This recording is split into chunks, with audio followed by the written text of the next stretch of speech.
If you understand this one chart, it could change your entire perspective on crypto. I honestly believe that this chart is going to make me $10 million by the end of the altcoin cycle. When I got this deep understanding of altcoins, it gave me a lot of clarity, and it also gave me a lot of peace. A lot of people in crypto, they don't have peace. They don't really know what they're doing. This is a sign of gambling. Maybe if the market drops, you don't have peace. Or maybe if somebody conflicts with your views, you don't have peace. These are signs that you're probably gambling. You have to be looking at this from a research-focused perspective, and that's it. That's what professionals do. So what I want to do is break down what I believe is the true altcoin cycle. And we're going to be releasing a full video on my YouTube channel, so make sure to subscribe. I'm going to leave a link right here. Make sure to subscribe to my full video. It's going to be way more detailed. It's going to get really, really crazy. And what I want to do, because it's coming up soon, is really identify and characterize different parts of the altcoin cycle. We all know an altcoin cycle is there. It's real. It's not a lie. Now the question is, how does the altcoin cycle actually play out?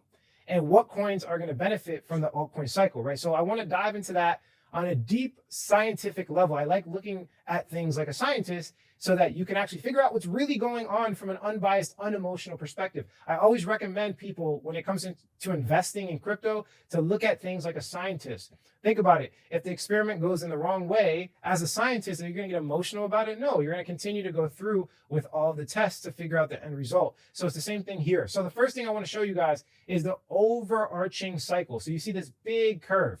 Now, from what we've seen, this cycle is anywhere from like 7 to 20 years. So I believe the Federal Reserve, and the number is kind of irrelevant, but this is interest rate policy. So the Federal Reserve kind of controls the liquidity of the United States dollar.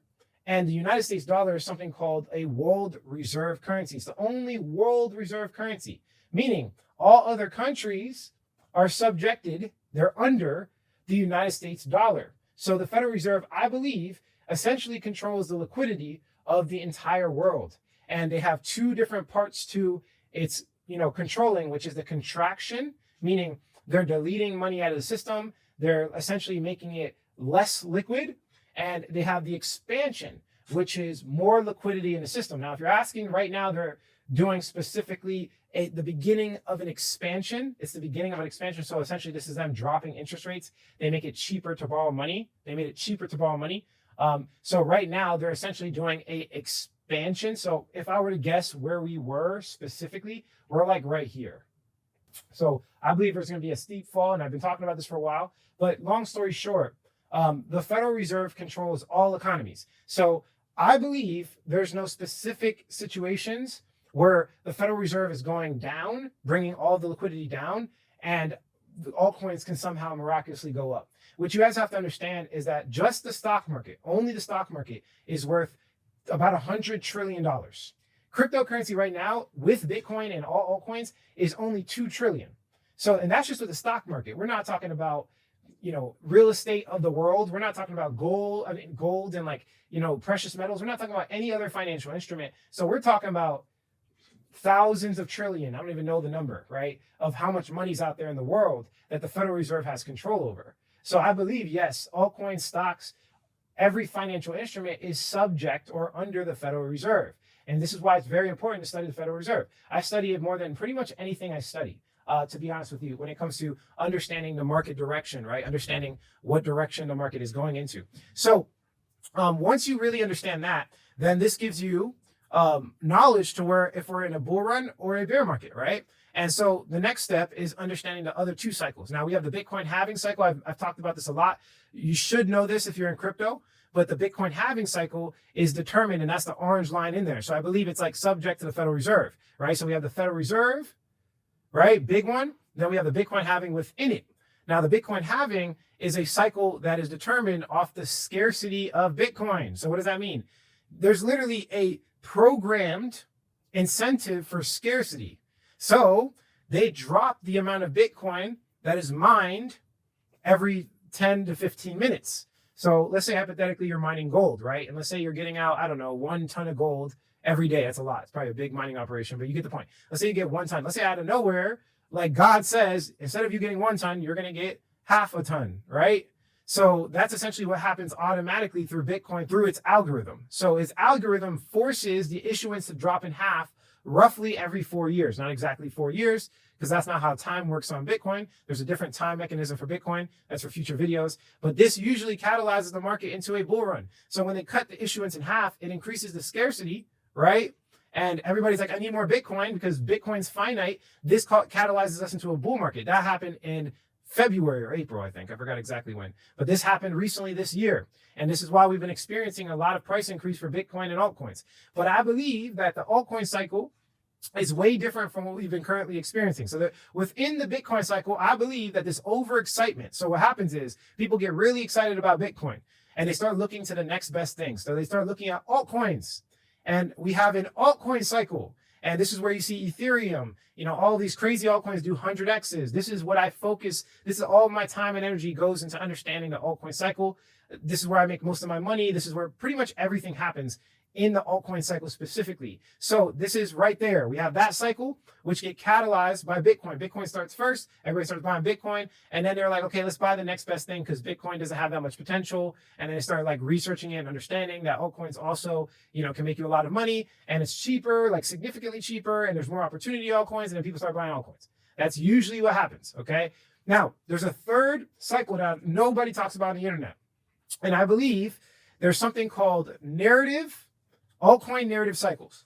So within the overarching altcoin cycle, there's specific narrative cycles, meaning there's literal cycles that happen that are different from the other one. This is why you see, for example, AI will do very well. And I'm pretty sure you've seen this and experienced it, right? So that you'll see the AI ecosystem will pop off.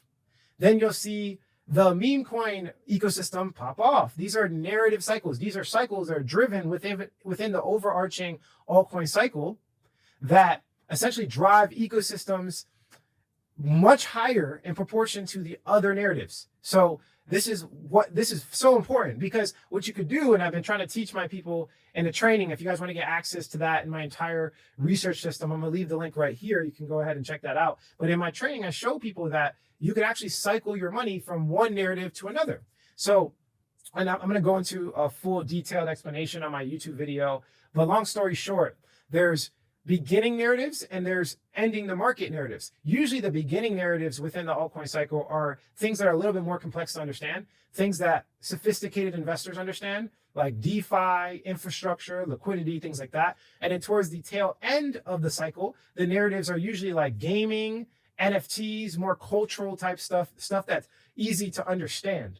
So this is these narratives. So what you could do is you could invest early, get like a 20, 30x on some type of early narrative cycle, then take that 20x, dump it into end and get like another 100x. And this is what I've been trying to do and show people for a very long time. It's real. And again, the most lucrative part, listen to what I'm saying, is the altcoin cycle. I just use all of these as reference points. I use Bitcoin as a reference point. I use the Federal Reserve as a reference point. But really, all of my time, energy, and capital allocation go into altcoins with good risk management. That's a whole another topic of discussion that you guys need to understand for sure, because altcoins are very volatile. So you'll get 100x's, but you'll also see the altcoins drop 98%. So this volatility, it comes at a cost, and you got to be careful. So I have very specific capital allocation strategies to the altcoin cycle. So just understanding this one chart will change your entire experience in crypto. And nobody, from what I've seen in the past, man, I've been in crypto for 8 years. And I'm telling you, I've seen a lot of mentors, I've seen a lot of trainers come and go and things like that. Nobody has ever given me this type of clarity. What you guys have to understand is that there's a difference between random information on the internet and clear information. There's different types of information. I don't know if you guys knew that. There's knowledge, wisdom, and understanding. Knowledge is, now you have the knowledge of this altcoin cycle. Now, understanding is like, do you truly comprehend it? There's a difference between knowing something through memory, this is what we experience in school, and truly comprehending it. And then the wisdom is being able to apply it to something that actually gets you a benefit in reality. And a lot of times you'll see on the internet a whole bunch of knowledge, but you don't see understanding or wisdom. Nobody actually shows you how you can make money. And that's what I want to provide for you guys today. Thank you for being a part of my community. And if you have any comments or concerns, always send me a DM or whatever the case is. I love you guys. I'll catch you later. Peace out.